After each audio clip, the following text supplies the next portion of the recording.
Tara na't maglakbay sa kuta ng Alficain sa estado ng Man.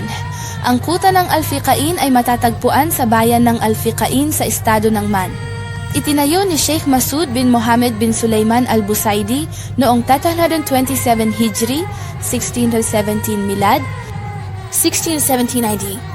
Sa simula ng pamamahala ng Nabahna sa oras na iyon, ang kastilyo ay itinuturing na isang tunay na misteryo at isang lihim ng tradisyonal na arkitektura ng militar ng Omani ay bukas sa mga mananalaysay at turista upang tangkilikin ito at tuklasin ang mga natatanging detalye nito para mas makilala ang palatandaan. I-scan ang QR code at tamasahin ang isang natatanging karanasan kasama ang kasta